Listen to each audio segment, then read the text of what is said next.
ओम नमो भगवते वासुदेवाय।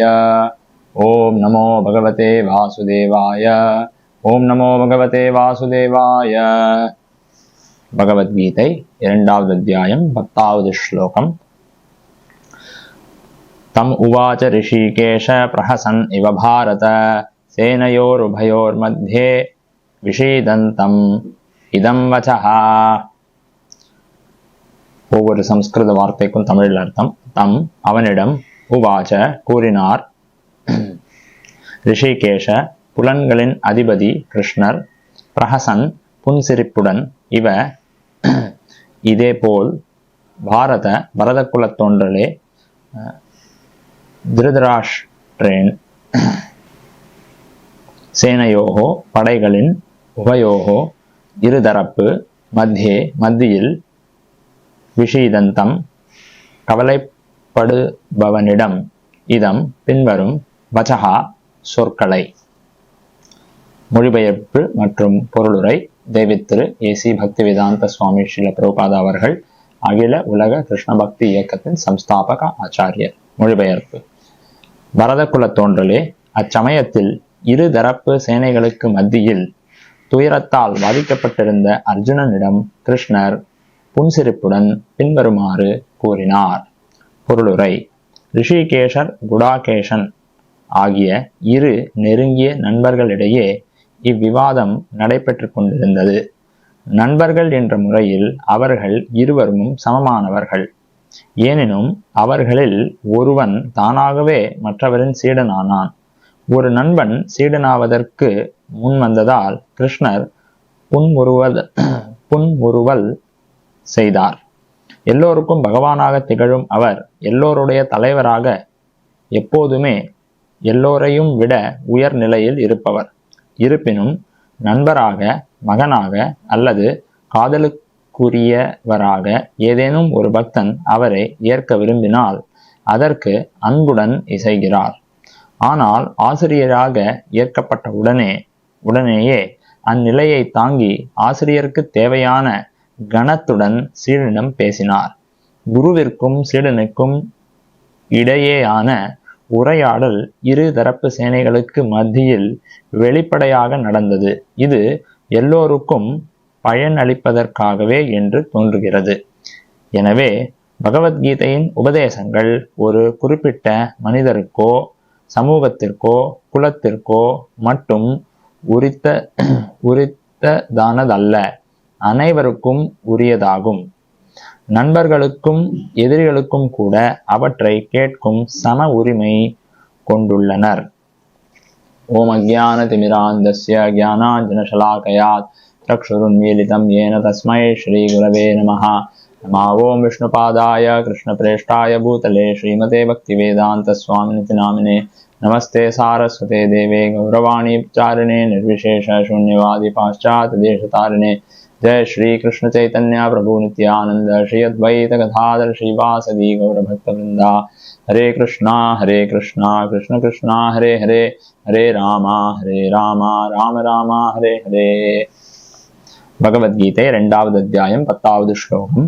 தம் உவாச்ச ரிஷிகேஷ பிரஹசன் இவ பாரத சேனையோர் உபயோர் மத்தியே விஷீதந்தம் இதம் வசஹா.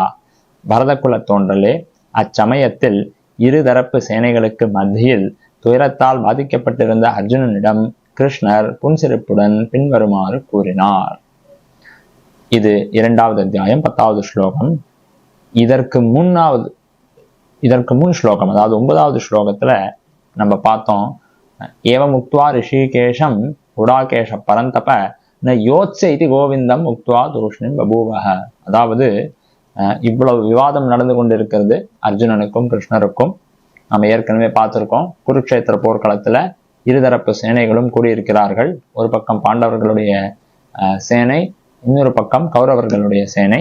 போர் ஆரம்பிக்கிற நிலை.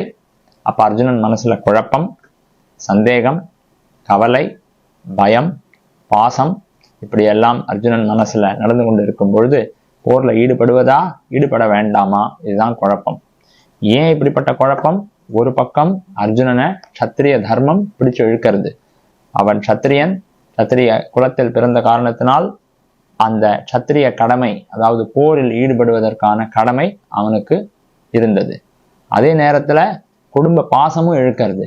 பீஷ்மர், துரோணர், அஸ்வத்தாமர், மற்றவர்கள் இவர்களெல்லாம் அர்ஜுனனுடைய உறவுக்காரர்கள். தன்னுடைய சொந்த உறவுக்காரர்களை போரில் எப்படி கொலை செய்வது, எப்படி அவர்களை எல்லாம் வதம் செய்வது என்பது அர்ஜுனன் மனசுல பெரிய குழப்பம். இது அர்ஜுனன் மனசுல பெரிய ஒரு பிரச்சனைய, கவலைய, பயத்தை உண்டாக்கி கொண்டிருந்தது. அப்ப போர்ல ஈடுபடுவதா, ஈடுபட வேண்டாமா? போரில் ஈடுபட்டா உறவுக்காரர்களையே வதம் செய்ய வேண்டிய ஒரு சூழ்நிலை ஏற்படும். போர்ல ஈடுபடலைன்னா சத்திரிய தர்மத்தை கைவிட்டதுக்கான அவமானம் அர்ஜுனனுக்கு வந்து சேரும். இப்ப என்ன செய்வது அப்படிங்கிற ஒரு குழப்பத்தில் அர்ஜுனன் இருந்தார். இந்த குழப்பத்துக்கெல்லாம் ஏதாவது தீர்வு கிடைக்காதா அப்படிங்கிற ஒரு எண்ணத்துடன் ஒரு குறிப்பிட்ட காலகட்டத்துக்கு பிறகு அர்ஜுனன் ஸ்ரீ கிருஷ்ணரிடம் சரணடைகிறார்.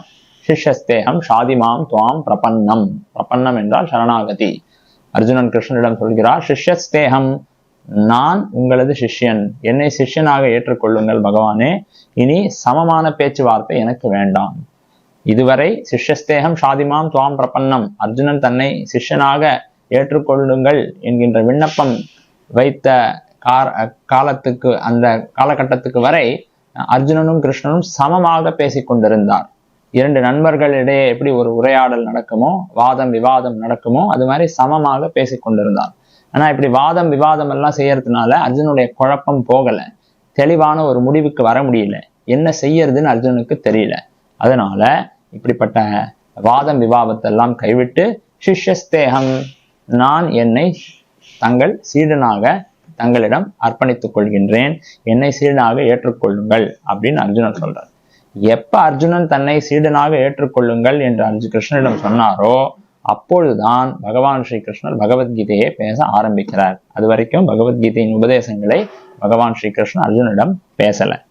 இதுக்கு முந்தின ஸ்லோகத்துல நாம பார்த்தோம், யோத்ச இதி கோவிந்தம், எனக்கு இந்த போர்ல இஷ்டம் இல்லை, என்னால சண்டை போட முடியாது, யுத்தத்தில் பங்கேற்க முடியாது என்று சொல்லிவிட்டு அர்ஜுனன் அமைதியாகிவிட்டார்.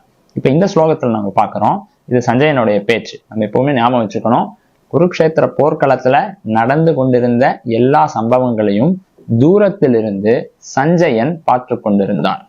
சஞ்சயனுக்கு வியாச மகரிஷியால் சிறப்பு ஞான திருஷ்டி அளிக்கப்பட்டிருந்த காரணத்தினால் சஞ்சயனால் மிகு தூரத்தில் இருக்கும் குருக்ஷேத்திர போர்க்களத்தில் நடந்து கொண்டிருக்கும் சம்பவங்களை சஞ்சயனால் ஞான திருஷ்டியால் பார்க்க முடிந்தது. அதையெல்லாம் பார்த்து தனது எஜமானான திருதராஷ்டிரரிடம் இதையெல்லாம் அவர் விளக்கி கொண்டிருந்தார். அப்ப சஞ்சயன் சொல்றாரு இங்க, தம் உவாச்ச ரிஷிகேஷ பிரஹசன்னிவ பாரத, அர்ஜுனன் இப்படி தன்னை சீடனாக அர்ப்பணித்துக் கொண்ட பிறகு பகவான் முகத்தில் ஒரு புன்னகை ஏற்பட்டது. பகவான் சிரித்தார். சிரித்து கொண்டே பகவான் பின்வருமாறு பேசினார், சேனையோர் உபயோர் மத்தியே விஷீதந்தம் இதம் வச்சகா. அர்ஜுனனுக்கு தன்னுடைய உபதேசங்களை வழங்கினார். ஏன் பகவான் சிரித்தார் என்பதற்கு சில பிரபுபாத் அவர்கள் இந்த பொருளுரையில் விளக்கம் கொடுக்கிறார். அதாவது அர்ஜுனனும் கிருஷ்ணரும் சமமான நண்பர்கள். ஆனா சமமான நண்பர்கள் என்கின்ற ஒரு உறவு இருந்த போதிலும் அர்ஜுனன் தன்னை சீடனாக ஸ்ரீ கிருஷ்ணரிடம் அர்ப்பணம் செய்தார். அதனால பகவான் சிரிச்சார். ஓ, இனிமே உனக்கு உன்னுடைய விருப்பத்தை எல்லாம், உன்னுடைய வாதம் விவாதம், சொந்த கருத்து, சுய கருத்தை எல்லாம் விட்டுவிட்டு என்னிடம் சரணடைந்து விட்டாய், எனது பேச்சை கேட்பதற்கு நீ தயாராகி விட்டாய் என்கின்ற காரணத்தினால பகவான் சிரிக்கிறார். இங்க சில பிரபுபாதா அவர்கள் கொடுக்கிற மிக முக்கியமான விளக்கம் என்னன்னா, பகவான் ஸ்ரீ கிருஷ்ணர் எல்லோருடைய எஜமானர், சிருஷ்டியை படைத்தவர், எல்லா ஜீவராசிகளுக்கும் எஜமானர் என்கின்ற நிலையில் பகவான் எப்பொழுதும் எல்லோருக்கும் உயர்ந்தவர் தான். எல்லோரையும் விட உயர்ந்த நிலையில் தான் பகவான் எப்பொழுதுமே இருக்கிறார். இருந்தாலும் அர்ஜுனன் மாதிரி ஒரு பக்தன் தன்னை ஒரு குறிப்பிட்ட உறவு கொண்டாட விரும்பும் பொழுது தன்னுடன், அதாவது பகவான் ஸ்ரீ கிருஷ்ணருடன் ஒரு பக்தன் ஒரு குறிப்பிட்ட உறவு கொண்டாட விரும்பும் போது அதை பகவான் ஏற்றுக்கொள்கிறார். பகவானுக்கு எண்ணற்ற பக்தர்கள் இருக்கிறார்கள். அப்படி எண்ணற்ற பக்தர்களில் யாரேனும் ஒரு பக்தன் பகவானுடன் விதவிதமான வெவ்வேறு உறவுகள் கொண்டாட விரும்பலாம். யாராவது பகவானுடன் நண்பராக உறவு கொண்டாடலாம். அர்ஜுனன் பகவானுக்கு சமமான நண்பராகத்தான் உறவு கொண்டாடி கொண்டிருந்தார். வேற யாராவது ஒருத்தர், யசோதை, நந்த மகாராஜா, விருந்தாவன வாசிகள், இவர்கள் எல்லாம் பகவானுக்கு தாயாக தந்தையாக இப்படிப்பட்ட ஒரு உறவில் பக்தி தொண்டு செய்து கொண்டிருந்தார்கள். இது மாதிரி கிருஷ்ணரின் பக்தன் ஒருவர் எந்த மாதிரி ஒரு உறவில் பகவானுடன் சேர்ந்து தொண்டாற்ற நினைத்தாலும் அப்படிப்பட்ட ஒரு உறவை பகவான் ஏற்றுக்கொள்கிறார். அதாவது ஒரு ஜீவராசி இப்படிப்பட்ட ஒரு குறிப்பிட்ட உறவு, பகவானுடன் உறவு கொண்டாட வேண்டும் என்கின்ற ஆசை ஒரு பக்தரிடம் ஏற்பட்டால் அதை பகவான் நிறைவேற்றி வைக்கிறார். அதுதான் இந்த இடத்துல ஸ்ரீல பிரபுபாத் அவர்கள் விளக்கிறார். இங்க மிக முக்கியமாக புரிந்து கொள்ள வேண்டிய விஷயம் என்னவென்றால், உறவு, ரிலேஷன்ஷிப் அப்படிங்கிற விஷயம் தான் இங்க மிக முக்கியமான நாம தெரிஞ்சுக்க வேண்டிய விஷயம். நமக்கும் நாம் ஏற்கனவே பல தடவை விளக்கி இருக்கிறோம். பகவத்கீதையின் சாரமும் இதுதான். மிக முக்கியமான விஷயம், நாம் பகவத்கீதையில் தெரிந்து கொள்ள வேண்டிய விஷயம் இதுதான். நமக்கும் பகவானுக்கும் மிக நெருக்கமான ஒரு ரிலேஷன்ஷிப், ஒரு உறவு ஒன்று உள்ளது. அந்த உறவை நாம் புதுப்பித்துக் கொள்வதற்குத்தான் மனித வாழ்க்கை. மனித வாழ்க்கையின் நோக்கம் என்ன அப்படிங்கிற ஒரு கேள்வி யார் மனசுலயாவது வந்தா அதற்கு இதுதான் பதில். மனிதனுக்கும் மற்ற விலங்குகளுக்கும் மிருகங்களுக்கும் என்ன வித்தியாசம் என்று கேட்டால், மனித வாழ்க்கையில் மட்டும் ஒருவரால் தனது உறவை, பகவானுடன் இருக்கும் உறவை புதுப்பித்துக் கொள்ள முடியும். மிருகங்களால் அது செய்ய முடியாது. ஹிதோபதேஷா என்கின்ற சாஸ்திரத்தில் ஒரு ஸ்லோகம் உள்ளது. ஆஹார நித்ர பய மைதுனம் ச சாமானிய வேதத் பசுபி நராணாம் தர்மோஹி ஏகோ அதிகோ விசேஷா தர்மே விஹீனா பசுஹி சமானஹா. அதாவது ஆஹார நித்ர பய மைத்துனம். ஆகாரம்னா சாப்பிடுவது, சாப்பிடுறது, தூங்கிறது, குழந்தைகள் பெற்றுக்கொள்வது, ஏதாவது பிரச்சனை வந்தா, அபாயம் ஏற்பட்டால் தற்காத்துக் கொள்வது, இப்படிப்பட்ட செயல்கள் எல்லாம் மனிதனுக்கும் பொருந்தும், மிருகத்துக்கும் பொருந்தும். மனுஷனும் சாப்பிட்றான், மிருகமும் சாப்பிடுறது. மனுஷனும் தூங்குறான், மிருகமும் தூங்குறது. மனுஷனும் குழந்தைகள் பெற்றுக்கொள்கிறான், குழந்தைகளும் அதே மாதிரி மிருகங்களும் குழந்தைகள் பெற்றுக்கொள்கிறது. ஏதாவது ஒரு அபாயம், ஒரு பிரச்சனை, ஒரு இது ஏற்பட்டால் மனுஷனால் தன்னை தற்காத்துக் கொள்ள முடியும், மிருகங்களாலும் தங்களை தற்காத்துக் கொள்ள முடியும். அப்ப இப்படிப்பட்ட செயல்கள் எல்லாம் மனுஷனுக்கும் மிருகத்துக்கும் சமமானது, ஒன்றான விஷயங்கள். ஆனால் தர்மோஹி ஏகோ அதிகோ விசேஷா. தர்மம் அப்படிங்கிற விஷயத்துல மட்டும்தான் மனிதன் மிருகத்தை விட வேறுபட்டவன், உயர்ந்தவன். அதே நேரத்துல தர்மே விஹீனா பசுஹி சமானஹா. தர்மம் இல்லாத ஒரு மனிதன் பசுஹி சமானஹா, பசுவுக்கு, மிருகத்துக்கு சமமானவன். மனித வாழ்க்கை ஏன் சிறப்பானது அப்படின்னு கேட்டா, மனித வாழ்க்கையில் மட்டுமே நம்மளால நமக்கும் பகவானுக்கும் இருக்கும் உறவை புதுப்பித்துக் கொள்ள முடியும்.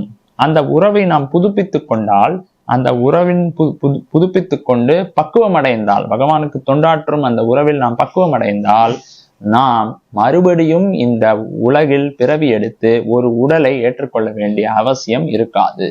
நாம் அனைவருமே இந்த உலகத்தில் யாராவது நமக்கு அன்பு காட்ட மாட்டார்களா, பாசம் காட்ட மாட்டார்களா என்றுதான் நமது அடி மனசில் நாம் எல்லோரும் ஏங்கிக் கொண்டிருக்கிறோம். அந்த அன்பு, பாசம் எந்த ஒரு உறவிலும் நமக்கு திருப்தி கிடைக்காது. இந்த உலகத்துல நமக்கும் பகவான் ஸ்ரீ கிருஷ்ணருக்கும் உறங்கிக் கொண்டிருக்கும் அந்த உறவை நாம் புதுப்பித்துக் கொண்டால்தான் நாம் தேடும் அன்பு, நாம் தேடும் பாசம், நாம் தேடும் திருப்தி நமக்கு கிடைக்கும். இதுவே பகவத்கீதையிலிருந்து நாம் தெரிந்து கொள்ள வேண்டிய மிக முக்கியமான விஷயம். நாம் ஏற்கனவே பலமுறை விளக்கி இருக்கிறோம். பகவத்கீதையிலிருந்து நாம் தெரிந்து கொள்ள வேண்டியது 3 அடிப்படை விஷயங்கள். முதல் விஷயம், நாம் இந்த உடல் அல்ல. உடல் வேறுபட்டது, நாம் வேறுபட்டவர்கள். உடலுக்கு அழிவு உண்டு, நமக்கு அழிவு கிடையாது. பகவத்கீதையின் ஆரம்பத்திலே கிருஷ்ணர் சொல்றார், ந ஹன்யதே ஹன்யமானே ஷரீரே. ஹன்யமானே ஷரீரே, உடல் அழியும் போது நமக்கு அழிவு கிடையாது. நாம் மற்றொரு உடலில் வாழ்க்கையை நாம் தொடரப்போகிறோம். அதனால முதல் அடிப்படை விஷயம், நாம் இந்த உடல் அல்ல, அழிவு என்பது உடலுக்குத்தான். இரண்டாவது விஷயம் நாம் தெரிந்து கொள்ள வேண்டியது, பகவான் ஸ்ரீ கிருஷ்ணர் ஒட்டுமொத்த பிரபஞ்சம் சிருஷ்டியையும் படைத்தவர். எல்லாவற்றையும் படைத்து காத்து அழிப்பவர் பகவான் ஸ்ரீ கிருஷ்ணர். மற்ற 33 கோடி தேவர்களும் பகவானின் மேற்பார்வையில் தான் செயல்பட்டு கொண்டிருக்கிறார்கள். இதுவும் பகவத்கீதையில் தெளிவாக விளக்கப்பட்டுள்ளது. அகம் சர்வஸ்ய பிரபவஹ மத்த சர்வம் பிரவர்த்ததே இதி மத்வா பஜந்தே மாம் புதா பாவ சமன்விதாக என்று பகவத்கீதையில் கிருஷ்ணர் கூறுகிறார். அகம் சர்வஸ்ய பிரபவஹ, எல்லாவற்றிற்கும் மூல காரணம் நானே. மத்தஹ சர்வம் பிரவர்த்ததே, அனைத்தும் என்னிடமிருந்தான் தோன்றுகின்றது. புதா பாவ சமன்விதா, இதையெல்லாம் தெரிந்து கொண்டவன் என்னை முழு பாவனையுடன் முழு பக்தியுடன் என்னை அவன் வழிபடுகிறான் என்று பகவத்கீதையில கிருஷ்ணர் சொல்றார். ஆக முதல் அடிப்படை விஷயம், நாம் இந்த உடல் அல்ல. இரண்டாவது, பகவான் ஸ்ரீ கிருஷ்ணன் முழு முதற் கடவுள். அது மட்டுமல்ல, எல்லோரோட இதயத்திலும் பகவான் பரமாத்மாவாக வீற்றிருக்கிறார். சர்வஸ்ய சாகம் ஹிருதி சன்னிவிஷ்டஹ மத்தஹ ஸ்மிருதிர் ஞானம் அபோகனம் ச வேதைஷ்ட சர்வேர் அகமேவ வேத்யஹ வேதாந்த கிருத் வேதவித் ஏவச்சாகம் என்று 15வது அத்தியாயத்துல பகவான் ஸ்ரீ கிருஷ்ணர் சொல்றார். சர்வஸ்ய சாகம் ஹிருதி சன்னிவிஷ்டஹ, எல்லோரோட இதயத்திலையும் நான் பரமாத்மாவாக வீற்றிருக்கிறேன். மத்தஹ ஸ்மிருதிர் ஞானம் அபோகனம் ச, என்னிடமிருந்துதான் ஞாபக சக்தி, மறதி, ஞானம் எல்லாமே தோன்றுகின்றது. அப்ப பகவான் நம்மை போல் ஒரு சாதாரண व्यक्ति அல்ல. எல்லோரோட இதயத்திலும் பரமாத்மாவாக வசிப்பவர் பகவான் ஸ்ரீ கிருஷ்ணர். இது 13வது அத்தியாயத்திலும் பகவான் ஸ்ரீ கிருஷ்ணர் தெளிவாக சொல்றார். இதம் ஷரீரம் கௌந்தேயா க்ஷேத்திரம் இது அபிதீயதே க்ஷேத்ரஜ்யம் சாப்பிமாம் விதி சர்வக்ஷேத்ரேஷு பாரதா. அதாவது கிருஷ்ணர் சொல்றார், அர்ஜுனா, இந்த உடம் என்பது களம், உடல் என்பது களம், க்ஷேத்ரா. உடலுக்குள் வாழ்பவன் க்ஷேத்ரஜ்ஞா, இந்த களத்தை அறிபவன். நானும் களத்தை அறிபவன், நானும் உம்மை போல் ஒரு ஆத்மாதான். ஆனால் சர்வக்ஷேத்ரேஷு பாரதா, எல்லோரோட க்ஷேத்திரங்களிலும் எல்லோரோட களங்களிலும் எல்லோரோட உடல்களிலும் நான் வசிப்பவன். இன்னொரு இடத்துல பகவான் ஸ்ரீ கிருஷ்ணர் சொல்றார், ஈஸ்வர சர்வபூதானாம் ஹிருதேஷே அர்ஜுனா திஷ்டதி. அதாவது பகவான் பரமாத்மா என்பவர் எல்லோரோட இதயத்திலும் வசிப்பவர். எல்லோருடைய பாவ புண்ணியத்தையும் அவர் அறிபவர். எல்லோருடைய வரலாறு, ஒரு குறிப்பிட்ட ஆத்மா இன்னிலேருந்து ஒரு 10,000 ஜென்மத்துக்கு முன்னாடி, 100 ஜென்மத்துக்கு முன்னாடி, 200 ஜென்மத்துக்கு முன்னாடி எந்த பாவத்தை செய்தான், எந்த பாவத்துக்காக இப்ப தண்டனை அனுபவிக்கிறான் நமக்கு தெரியாம இருக்கலாம். ஆனா பகவானுக்கு எல்லாமே தெரியும். 7வது அத்தியாயத்துல பகவான் சொல்றார், வேதாஹம் சமதீதானி. அர்ஜுனா, எனக்கு எல்லாமே தெரியும். வேதா அகம் சமதீதானி வர்த்தமானானி சார்ஜுனா, நிகழ்காலம், கடந்த காலம், எதிர்காலம் அனைத்துமே எனக்கு தெரியும். அதனால பகவத்கீதை படிக்கிறதுனால ஒரு விஷயம் தெள்ள தெளிவாக நம்மளால புரிஞ்சுக்க முடியும், நம்மை போல் ஒரு சாதாரண व्यक्ति அல்ல பகவான். இது 2வது விஷயம். 3வது விஷயம், அந்த பகவான் பரமாத்மாவாக வசிக்கும் பகவான் ஸ்ரீ கிருஷ்ணருக்கும் நமக்கும் இடையே மிக நெருக்கமான ஒரு ரிலேஷன்ஷிப், உறவு உள்ளது. அந்த உறவு என்ன என்று கேட்டால், மமைவாம்சோ ஜீவலோகே ஜீவபூத சனாதனஹ மனஷஷ்டானி இந்திரியாணி பிரகிருதிஸ்தானி கர்ஷதி என்று 15வது அத்தியாயத்துல பகவான் ஸ்ரீ கிருஷ்ணர் சொல்றார். மமைவாம்சோ ஜீவலோகே, எல்லா ஜீவாத்மாக்களும் மமைவா அம்சஹா, என்னுடைய அம்சங்கள் என்று கீதையில கிருஷ்ணர் சொல்றார். அப்ப அம்சம் என்று சொன்னால் நமக்கும் பகவானுக்கும் இடையிலான உறவு என்ன என்று கேட்டால், அம்சம் என்கின்ற நிலையில் பகவானுக்கு தொண்டு செய்வது, பகவானை திருப்திப்படுத்துவதுதான் நம்மளுடைய உண்மையான நிலை. ஆக இந்த 3 விஷயங்கள் பகவத்கீதையில நாம் தெரிஞ்சுக்க வேண்டிய அடிப்படை விஷயங்கள். 1, நாம் இந்த உடல் அல்ல. 2வது, பகவான் ஸ்ரீ கிருஷ்ணன் நம்மை போல் ஒரு சாதாரண व्यक्तिயோ ஆத்மாவோ இல்லை, அவர் பரமாத்மா. 3வது, நமக்கும் பகவான் ஸ்ரீ கிருஷ்ணருக்கும் இடையே மிக நெருக்கமான ஒரு உறவு, ரிலேஷன்ஷிப் உள்ளது. அந்த உறவை நாம் தற்போதைய நிலையில் மறந்துள்ளோம். அந்த உறவை பற்றி நமக்கு எந்த ஒரு ஞாபகமோ அறிவோ நமக்கு இப்ப இல்லை. அந்த உறவை புதுப்பித்துக் கொள்வதற்குத்தான் மனித வாழ்க்கை. மனித வாழ்க்கையின் சிறப்பு என்ன என்று கேட்டால், நமக்கும் பகவான் ஸ்ரீ கிருஷ்ணருக்கும் பகவான் ஸ்ரீ கிருஷ்ணருக்கும் இடையே இருக்கும் உறவை புதுப்பித்துக் கொள்வதற்காக நாம் முயற்சி எடுக்க வேண்டும். நமது முயற்சி, நமது கவனம், நமது கடின உழைப்பு என்று எல்லாமே வாழ்க்கையில் பகவான் ஸ்ரீ கிருஷ்ணருடன் இருக்கும் உறவை புதுப்பித்துக் கொள்ள வேண்டும் என்கின்ற ஒரே நோக்கத்துக்காக நாம் செயல்பட வேண்டும். அதுதான் மிக முக்கியமான விஷயம். அதே விஷயத்தை இங்க பகவத்கீதையில நாம பார்க்கிறோம். இப்ப அர்ஜுனன் மனசுல இருக்கிற குழப்பம் என்ன என்று கேட்டால், இப்ப அர்ஜுனன் என்ன செய்யணும்? போர்ல ஈடுபடுவதா, போர்ல ஈடுபட வேண்டாமா, யாருக்காக போரிட வேண்டும் அப்படிங்கிற ஒரு அர்ஜுனன் மனசுல முன்னாடி இருக்கும் தர்ம சங்கடம். பகவத்கீதையை கேட்ட பிறகு அர்ஜுனன் எதை புரிந்து கொண்டான்?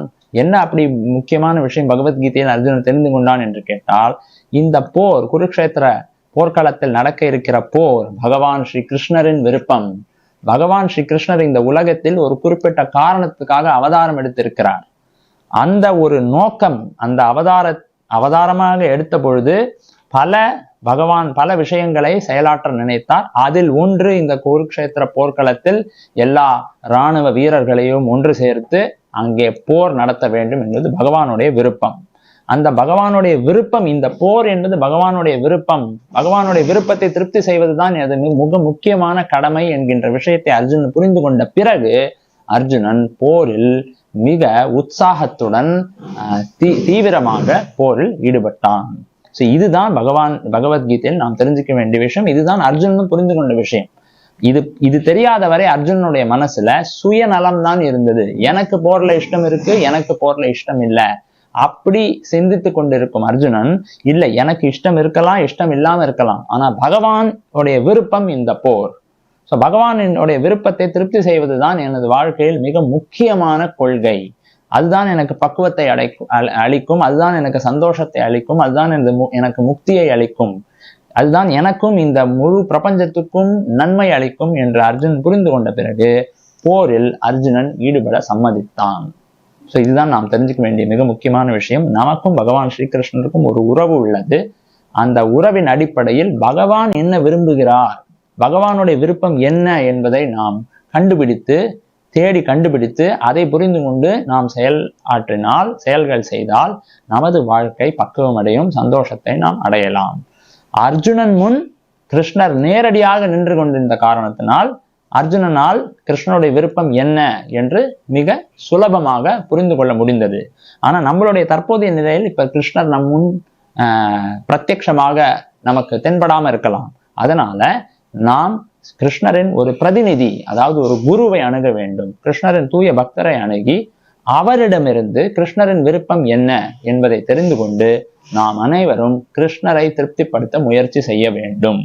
இதை அர்ஜுனன் புரிந்து கொண்ட பிறகுதான் மகாபாரதத்துல குருக்ஷேத்திர போர்க்களத்துல மிக உற்சாகத்துடன் அர்ஜுனன் போரில் ஈடுபட சம்மதித்தான். ஆகவே பகவத்கீதையிலிருந்து நாம் தெரிஞ்சுக்க வேண்டிய மிக முக்கியமான விஷயம், நமக்கும் பகவான் ஸ்ரீ கிருஷ்ணருக்கும் இடையில் நெருக்கமான ஒரு உறவு, ஒரு ரிலேஷன்ஷிப் உள்ளது. அந்த உறவை தற்போதைய நிலையில் நாம் மறந்துள்ளோம். அதை பற்றின எந்த ஒரு அறிவும் நமக்கு இல்லை. நமக்கும் கிருஷ்ணருக்கும் எந்த சம்பந்தமே கிடையாது என்கின்ற அறியாமையில் நாம் தற்போது இருக்கிறோம். அந்த அறியாமை அகற்ற வேண்டும் என்றால் நாம் பகவத்கீதையை படிக்க வேண்டும். பகவத்கீதையை படித்த பிறகு நாம் யார், கிருஷ்ணர் யார், நமக்கும் கிருஷ்ணருக்கும் என்ன சம்பந்தம், என்ன உறவு என்பதை நாம் தெரிந்து கொள்ள வேண்டும். தெரிந்து கொண்ட பிறகு கிருஷ்ணரை திருப்திப்படுத்துவதற்காக நாம் முயற்சி எடுக்க வேண்டும், அதற்காக பாடுபட வேண்டும், அதற்காக கஷ்டப்பட வேண்டும். அப்படி கிருஷ்ணரை திருப்திப்படுத்த நாம் முயற்சி செய்தால் நமது திருப்தியும் தானாக ஏற்படும். தனிப்பட்ட முறையில் நமது சந்தோஷத்துக்காக, நமது திருப்திக்காக நாம் செயல்பட வேண்டிய அவசியமே இருக்காது. ஏனென்றால் நமக்கும் கிருஷ்ணருக்கும் இடையில் மிக நெருக்கமான உறவு உள்ளது. நாம் அனைவரும் கிருஷ்ணரின் அம்சங்கள். மமைவாம்சோ ஜீவலோகே ஜீவபூத சனாதனஹா. அந்த உறவு சனாதனமானது. சனாதனம்னா நித்தியமானது. அந்த உறவுக்கு ஆரம்பமும் கிடையாது, முடிவும் கிடையாது. நம்மளுடைய குறிப்பிட்ட ஜென்மத்தில் நமக்கு அம்மா இருக்கலாம், அப்பா இருக்கலாம், தம்பி இருக்கலாம், மனைவி இருக்கலாம், குழந்தைகள் இருக்கலாம். இந்த உறவுகள் எல்லாம் தற்காலிகமானது. இன்னைக்கு இருக்கும், நாளைக்கு இல்லாம இருக்கும். ஜென்மம் மாறின பிறகு, உடல் மாறின பிறகு மறுஜென்மத்தில் வேற அம்மா, வேற அப்பா, வேற தாத்தா, வேற பாட்டி. ஆனா பகவானுக்கும் நமக்கும் இருக்கும் உறவு என்னைக்குமே அழியாது. அதனால அந்த உறவு சனாதனமானது. அதைத்தான் பகவத்கீதையில் கிருஷ்ணர் சொல்றார், மமைவாம்சோ ஜீவலோகே ஜீவபூத சனாதனஹா. எனக்கும் ஜீவராசிகளுக்கும் இடையில் இருக்கும் உறவு சனாதனமானது, அது என்னைக்கும் அழியாது. அந்த உறவுக்கு ஆரம்பமும் இல்லை, முடிவும் இல்லை. அந்த உறவின் அடிப்படையில் நாம் அனைவரும் பகவானை திருப்தி செய்ய முயற்சி செய்ய வேண்டும். இதுதான் பகவத்கீதையிலிருந்து நாம் தெரிந்து கொள்ள வேண்டிய விஷயம். இதை அர்ஜுனன் புரிந்து கொண்டான். இது பகவத்கீதையோட, இது நம்மளுடைய சுய கற்பனை அல்ல. இது இப்படித்தான் அர்ஜுனன் பகவத்கீதையை புரிந்து கொண்டான். 9வது அத்தியாயம் வரைக்கும் பகவத்கீதையை கேட்ட பிறகு 10வது அத்தியாயத்தில் அர்ஜுனனுடைய முடிவு என்ன? பரம் பிரம்மா பரம் தாம பவித்ரம் பரமம் பவான் புருஷம் சாஸ்வதம் திவ்யம் ஆதிதேவம் அஜம் விபும் ஆஹுஸ்துவாம் ரிஷய சர்வே தேவரிஷ நாரதஸ்தா அசிதோ தேவலோ வியாசோ ஸ்வயம் சைவ பிரவீஷிமே என்று அர்ஜுனன் கூறுகிறான் பகவத்கீதையில். பரம் பிரம்மா பரம் தாமா பவித்ரம் பரமம் பவான். பகவத்கீதையை கேட்ட பிறகு அர்ஜுனன் ஸ்ரீகிருஷ்ணரை பகவானாக ஏற்றுக்கொண்டான். பகவத்கீதை கேட்ட பிறகு அர்ஜுனன் நீயும் நானும் சமமானவர், நீயும் என்னை போல் ஒரு சாதாரண மனிதன் என்கின்ற முடிவுக்கு அர்ஜுனன் வரவில்லை. அர்ஜுனன் என்ன முடிவுக்கு வந்தார்? பரம் பிரம்மா பரம் தாம பவித்ரம் பரமம் பவான் புருஷம் சாஸ்வதம் திவ்யம் ஆதி தேவம் அஜம் விபும்.